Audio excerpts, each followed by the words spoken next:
दिल्ली के करोल बाग विधानसभा क्षेत्र में सीएम योगी की जनसभा। लाइव तस्वीरें आपको वहां से जनसभा की हम आपको दिखाते हैं।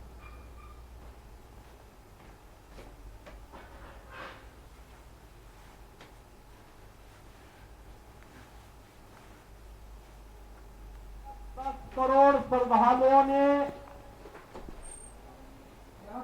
संगम में डुबकी लगा करके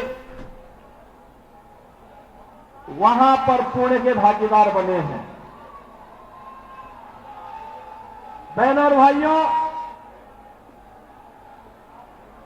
अगले 35 दिनों तक यह सिलसिला चलेगा और इन 35 दिनों, कुल 45 दिनों में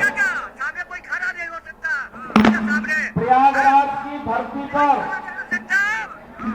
45 करोड़ श्रद्धालु आकर के पुण्य का भागीदार बनेगा। लेकिन एक बात बताइए, बिहार में भारतीय जनता पार्टी अपने पांव क्यों नहीं पसार पा रही? एक डबल इंजन सरकार, भारतीय जनता पार्टी की डबल इंजन सरकार फंस गया। देखिए क्या कर रहे हैं, जो मोदी आस्था को सम्मान देकर के अर्थव्यवस्था का उन्नयन करने का कार्य कर रही है।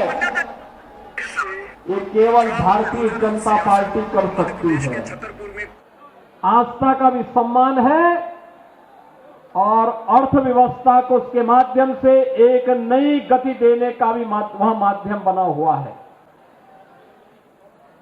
उत्तर प्रदेश सरकार और केंद्र सरकार ने मिलकर के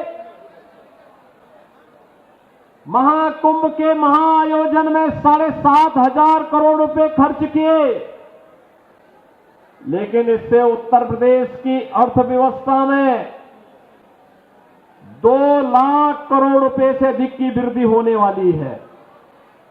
लाखों नौजवानों के लिए नए रोजगार का सृजन होने वाला है।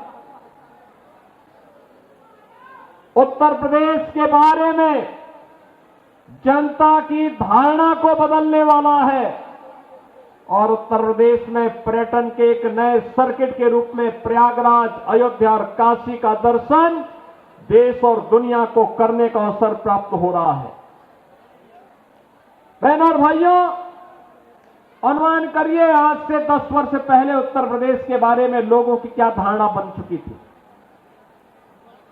आज से 7-8 वर्ष पहले उत्तर प्रदेश के बारे में लोग क्या सोचते थे। लेकिन डबल इंजन की सरकार आई और उस सरकार ने वहां पर उत्तर प्रदेश को उसकी पुरातन पहचान दिलाने का कार्य कराया। आज उत्तर प्रदेश में क्या नहीं है, आज वहां पर इंफ्रास्ट्रक्चर के बड़े बड़े कार्य हैं। देश के सबसे ज्यादा एक्सप्रेसवे हैं, हाईवे है, रेलवे का सबसे बड़ा नेटवर्क है, सबसे ज्यादा सिटी में मेट्रो का संचालन हो रहा है और वहां के स्वच्छता को अगर आप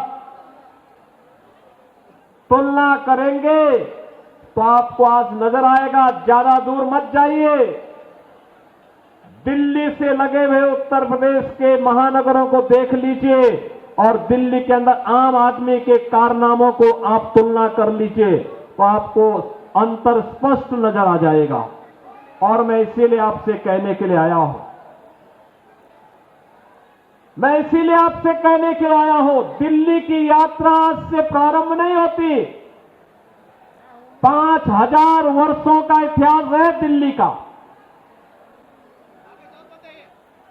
दिल्ली की 5,000 वर्षों के इस इतिहास में कभी ये दिल्ली इंद्रप्रस्थ के रूप में जानी जाती थी। ये दिल्ली अपने वैभव के लिए जानी जाती थी। दिल्ली के कार्य आज से 10 वर्ष पहले तक मॉडल के रूप में देखे जाते थे। लेकिन बहनों और भाइयों, आज मुझे जब दिल्ली चुनाव प्रचार की दृष्टि से तमाम मार्गों को जाना पड़ा तो यहां पता ही नहीं लग रहा था कि सड़क है या गड्ढा है, गड्ढे में सड़क है या सड़क में गड्ढा है। और इसीलिए मुझे 1 घंटा लेट हुआ आज के कार्यक्रम में आने में। मैं भौचक था यहां पे देख करके कि राष्ट्रीय राजधानी दिल्ली की सड़कों की ये दुर्गति। और बहनों और भाइयों, यही नहीं, जब मैंने सड़कों पर गंदगी का ढेर देखा, कूड़ा पड़ा हुआ है, प्लास्टिक से सड़कें पटी हुई है, गंदगी का ढेर जगह जगह लगा हुआ है, गंदगी के बड़े बड़े पहाड़ दिखाई दे रहे हैं, सीवर लाइन सड़कों पे बह रही है। और दिल्ली,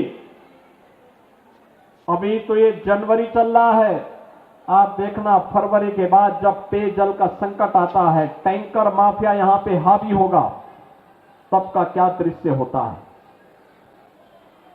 बहनों और भाइयों, ये दुर्गति करने का सबसे बड़ा अपराधी कोई है तो और कोई नहीं, अरविंद केजरीवाल नाम का जीव इसका सबसे बड़ा अपराधी है, सबसे बड़ा अपराधी है। बहनों और भाइयों, यहां झूठ बोलने की एटीएम है।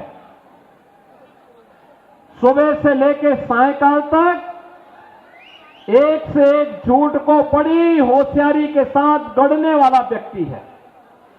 और पिछले 10 वर्षों में दिल्ली की जनता को कैसा झूठों वायदे करते करते उन्होंने दिल्ली को नरक बना दिया है।